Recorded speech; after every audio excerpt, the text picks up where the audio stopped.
ഇന്ന് നമുക്ക് വളരെ ചെറുപ്രായത്തിൽ ഗവൺമെൻറ് ജോലി ലഭിച്ച ഒരു ഗ്രഹനില നോക്കാം.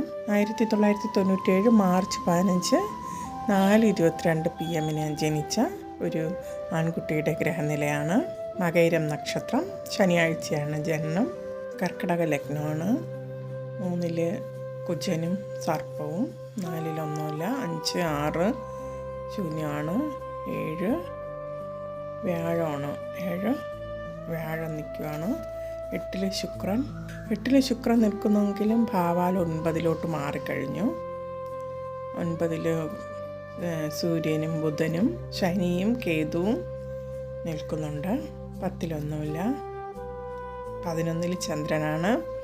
ചന്ദ്രൻ ഉച്ചത്തിലാണ് നിൽക്കുന്നത്. ഇടവം ചന്ദ്രൻ്റെ ഉച്ചക്ഷേത്രമാണ്. മകയിരം 1ഉം 2ഉം പാദത്തിന് എപ്പോഴും ചന്ദ്രൻ ഉച്ചത്തിലായിരിക്കും. കാർത്തിക, രോഹിണി, മകയിരം 1ഉം 2ഉം പാദം ഈ നക്ഷത്രത്തിൽ ജനിച്ചവരൊക്കെ ചന്ദ്രൻ ഉച്ചത്തിലായിരിക്കും സ്ഥിതി ചെയ്യുന്നത്. ചന്ദ്രന് നല്ല ബലമുണ്ട്.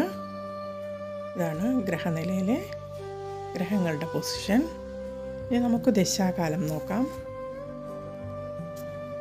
6 വയസ്സ് വരെ ചൊവ്വാദശ. മകയിരം നക്ഷത്രക്കാർ ചൊവ്വാദശയിലാണ് ജനിക്കുന്നത്. 6 വയസ്സ് വരെ ചൊവ്വാദശയാണ്. 24 വയസ്സ് വരെ രാഹുർ ദശ. രാഹുർ ചൊവ്വയും ഒരുമിച്ചാണ് നിൽക്കുന്നത്, 3ലാണ് നിൽക്കുന്നത്.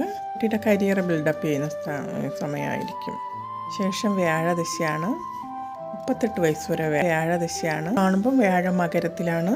മകരം വ്യാഴത്തിൻ്റെ നീചക്ഷേത്രമാണ്. അതുകൊണ്ട് തന്നെ ഒരു കാണുമ്പം ബുധൻ നീചത്തിൽ നിൽക്കുന്നു, വ്യാഴം നീചത്തിൽ നിൽക്കുന്നു, ശുക്രൻ 8 നിൽക്കുന്നു. അപ്പം ഗ്രഹനില നോക്കുമ്പോഴത്തേക്ക് നല്ല ഗ്രഹനില അല്ല. പക്ഷേ നമ്മൾ വീണ്ടും നോക്കുമ്പം ചൊവ്വായും രാഹുർദശയൊക്കെ ഇത്തിരി ബുദ്ധിമുട്ടിച്ചിരിക്കും. പഠനകാലം ഇത്തിരി ബുദ്ധിമുട്ടുള്ളതായിരിക്കും. പക്ഷേ അതിനുശേഷം വരുന്ന വ്യാഴം നീചത്തിലാണെങ്കിലും പരിവർത്തനം സംഭവിച്ചിരിക്കുകയാണ് ഇവിടെ.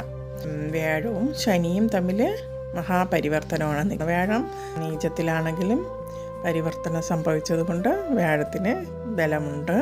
7 നിൽക്കുന്ന വ്യാഴവും 9 നിൽക്കുന്ന ശനിയും തമ്മിലുള്ള പരിവർത്തനമാണ്. അപ്പം 7ഉം 9ഉം എന്ന് പറയുമ്പം 7 കേന്ദ്രസ്ഥാനം, 9 ഭാഗ്യസ്ഥാനമാണ്. അപ്പം 2 തമ്മിലുള്ള പരിവർത്തനം ആയതുകൊണ്ട് നല്ല ഫലമായിരിക്കും ലഭിക്കുന്നത്. ഈ വ്യാഴദശ സമയത്താണ് ഗവൺമെൻറ് ജോലി ലഭിക്കുന്ന. 24 വയസ്സിന് ശേഷം വരുന്ന വ്യാഴദശയിൽ ഗവൺമെൻറ് ജോലിയും ലഭിച്ചു.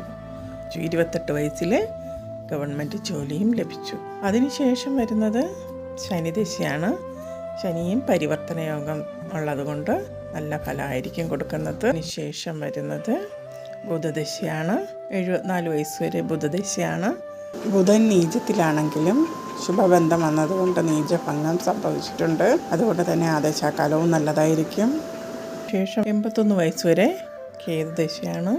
ശേഷം ശുക്രദശ. 8ലാണെങ്കിലും 9 മാറിക്കഴിഞ്ഞ ശുക്രദശയാണ്. 4 വയസ്സിന് ശേഷം വരുന്ന വ്യാഴദശയായാലും ശനിദശയായാലും ബുധദശയായാലും കേതുദശയായാലും ശുക്രനായാലും എല്ലാം 9 എന്ന് പറയുന്ന ആ ഭാഗ്യ സ്ഥാനത്ത് നിൽക്കുകയാണ്. അപ്പോൾ ജീവിതത്തിലും ഭാഗ്യ വെളിച്ചം ഉള്ള ഒരു ഗ്രഹനിലയാണ്.